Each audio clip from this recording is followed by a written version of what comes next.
É o nosso sexto módulo, sexta unidade de estudos, coincide com o capítulo 6 do nosso livro base, que é o livro do Marion, Contabilidade Empresarial, e nós vamos então explicar a demonstração do resultado do exercício, uma demonstração muito importante na contabilidade.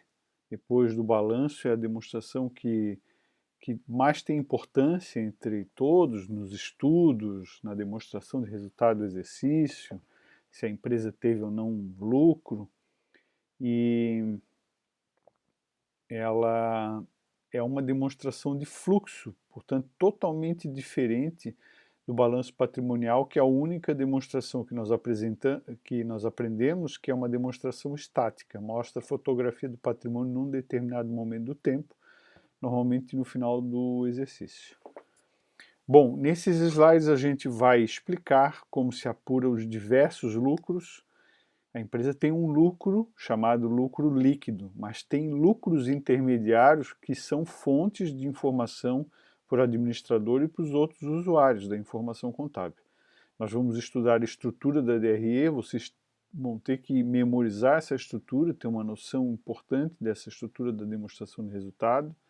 Nós vamos falar sobre os tributos incidentes sobre vendas e no final nós vamos vamos usar indicadores para identificar, para analisar a situação da empresa com base na demonstração do resultado do exercício.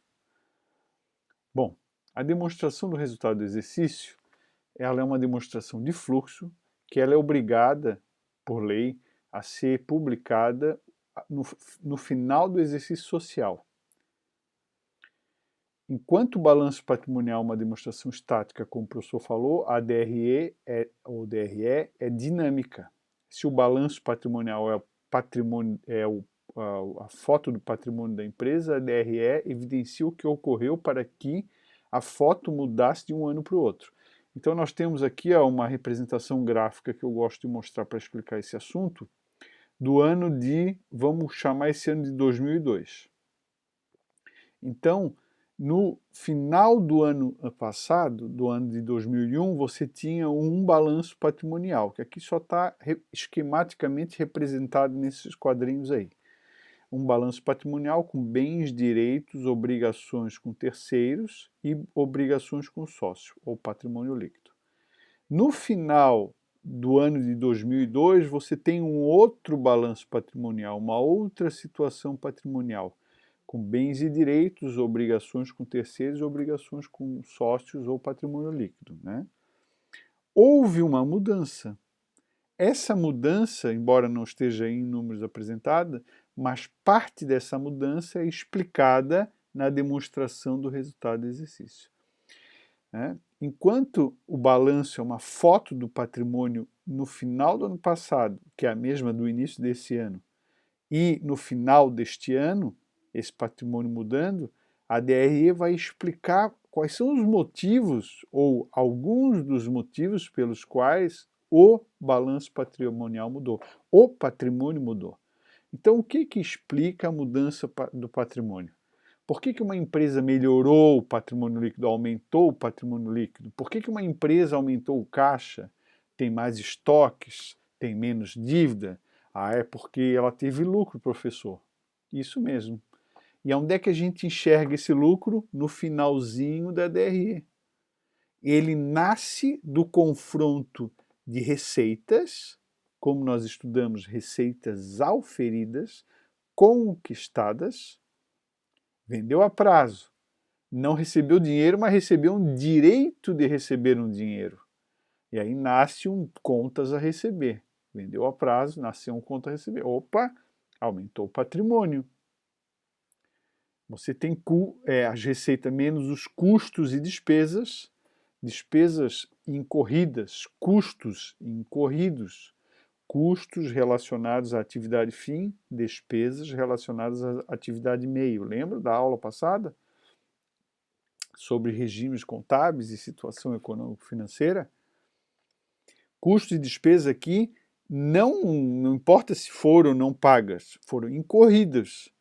Né? Encomendei, ainda não paguei, e aquilo foi usado para eu produzir bens e serviços, é considerado custo, para eu administrar a empresa é considerado despesa. Então, receita menos custo de despesa me dá um resultado que é chamado de lucro, que é uma informação econômica. Lucro, confronto de receitas auferidas com custos e despesas incorridos. E eles vão explicar o porquê que o patrimônio como um todo mudou para melhor.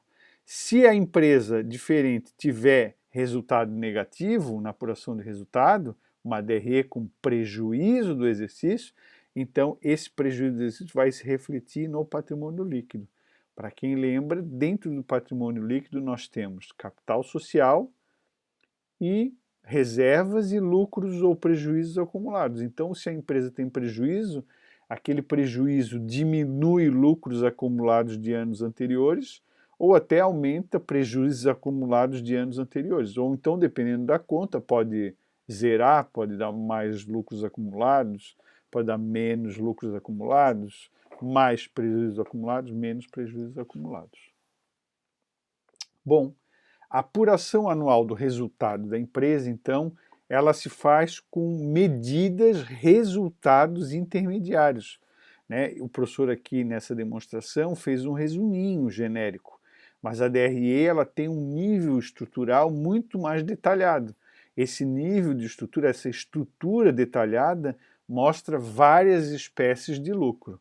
Então, o primeiro lucro que aparece na DRE é o lucro bruto, é a diferença entre a venda de mercadorias e serviços e o custo da mercadoria dos serviços vendidos, sem considerar as despesas administrativas de vendas e financeiras, ou seja, sem considerar a atividade meio, é só a atividade fim. Então, se eu produzo cerveja, o lucro bruto é o valor das vendas de todas as cervejas menos os custos. O que é custo? É a garrafa, é o líquido, é o lúpulo, é o processo de produção. A administração, venda, diretor, secretária, iluminação do escritório, nada disso entra nessa conta. Então chama resultado da atividade finalística da empresa, produzir cerveja. A segunda medida vem um pouquinho abaixo, depois a gente vai ver a estrutura. Chama-se lucro operacional. Aí eu quero medir o resultado da operação como um todo. Aí entra a atividade meio. Então é o lucro da atividade operacional da empresa. Então, na venda de cerveja, venda a cerveja, diminui os custos associados à produção da cerveja e as despesas associadas ao esforço de vender a cerveja, o esforço de administrar a fábrica, todas as despesas associadas à administração, venda e também despesas financeiras, como taxas bancárias, juros bancários, também são descontados aí, a gente chega no lucro operacional. O terceiro lucro, que muitas vezes é igual ao lucro operacional, chama-se LAIR, lucro antes do imposto de renda, que é praticamente a base de cálculo para se calcular o imposto de renda. Para quem não sabe, não é só pessoa física que paga imposto de renda. Pessoa jurídica, a empresa paga imposto de renda também sobre os resultados, sobre o lucro, né? Imposto de renda sobre o lucro da empresa. Tá? Depois do lucro antes do imposto de renda, o LAIR, nós temos o lucro depois do imposto de renda. É o lucro tirando o imposto de renda e, na verdade, um outro tributo chamado contribuição social sobre o lucro líquido. É um tributo muito parecido, no passado era a mesma coisa, imposto de renda, a gente poderia chamar tributo sobre a renda, sobre o lucro da empresa. Então nós temos dois, imposto de renda pessoa jurídica e contribuição social sobre o lucro líquido. E aí, tirando depois do lucro, depois do imposto de renda, você tira as participações, né? E aí você chega no lucro líquido, é a sobra líquida à disposição dos sócios acionistas. É o lucro depois do imposto de renda, deduzido das participações participações de debenturistas, debentures, de empregados. Você já ouviu falar participação no lucro dos empregados, né? Empregados têm participação no lucro em muitas empresas. Participação de administradores, os administradores da empresa também participam do lucro da empresa. E outras coisas chamadas partes beneficiárias, como o presidente histórico da empresa, o fundador ganha uma participação, e outras participações que fazem parte dessas partes que se beneficiam do lucro. E é também, eventualmente, as contribuições que a empresa faz para instituições ou fundos de assistência ou de previdência dos empregados. O professor, no próximo slide, vai fazer um comentário sobre debêntures, tá? Esse vídeo, por enquanto, fica aqui.